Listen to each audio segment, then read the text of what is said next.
Take the first part of this podcast, and I want you to take it to heart. Well, how do I implement it? How do I start doing this? You need to break the current routine that you're in and shock your identity. You can call this a pattern interrupt. You can call it a routine shakeup. You can call it new habits. I don't give a shit what you call it, but you need to do something that shocks your system into action. Your routine becomes your identity reinforcement. I am this. I'm a lifter. I'm not a bodybuilder. I want to go in there. I want to be as strong as possible. I don't really care about being the most ripped guy in the gym. As long as my belly doesn't flop over the top of my belt, I'm pretty okay. I know I'm not the skinniest guy. I don't mind that I look like a fire plug. I'm 5'9", walking around at 265, but I lift a lot more weight than most anybody I know. I'm a lifter. That's my identity. My routine, by going to the gym and lifting heavy shit on a regular basis, calls me a lifter. Okay, well, this guy obviously lifts weight. Look, he goes there, he's a lifter. I'm a sales rep. I am a hunter. I go out and I find deals. I'm good at creating my own leads from prospects. I prospect. I'm a producer. My routine proves that. Well, I like to write. What does that mean? I got to spend some time thinking, have some quality shit to write about. I like to do a podcast. What does that mean? That means I'm a thinker, modern day philosopher, pop culture philosopher, whatever you want to call it. My routine backs up the fact that that's who I am, no longer cognitive dissonant. Now, I stopped going to the gym.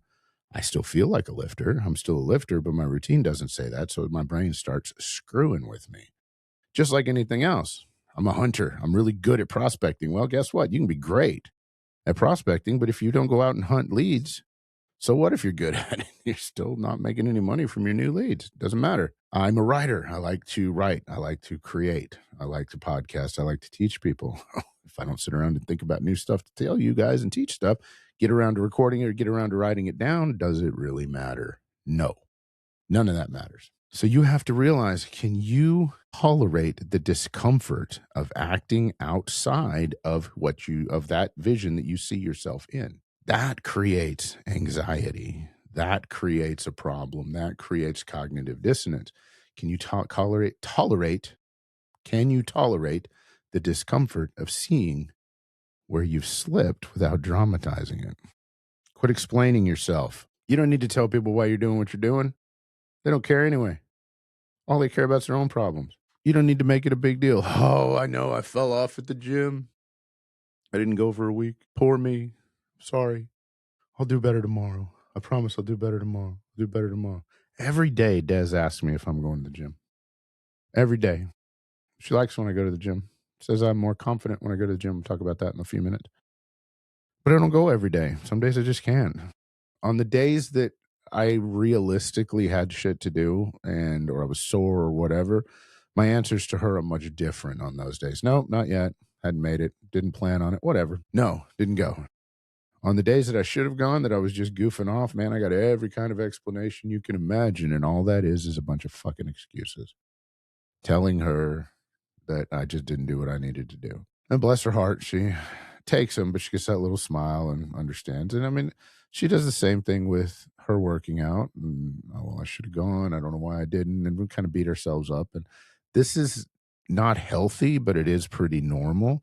But if you don't dramatize it and just like, well, you know what, I screwed up today, I'm going to fix it and I'll do it tomorrow, then you're not really screwing with your identity too much. But the thing about it is if you miss enough days in acting upon who you are and inside of your routine, something starts to shift inside your brain. You stop feeling like that person that you identify as. And when you stop feeling like that person that you identify as, then you start to wonder who you are and you start to get confused about who you are. And you stop feeling like that person. And that's why restarting an old routine feels so heavy. It doesn't feel like starting from zero.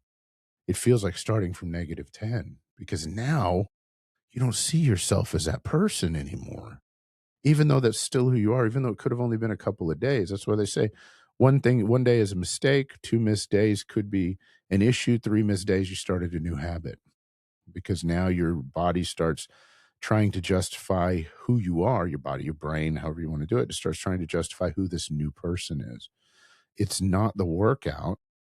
It's confronting that gap that now exists between what you see yourself as and what you've actually been acting like. And that gap has to be overcome.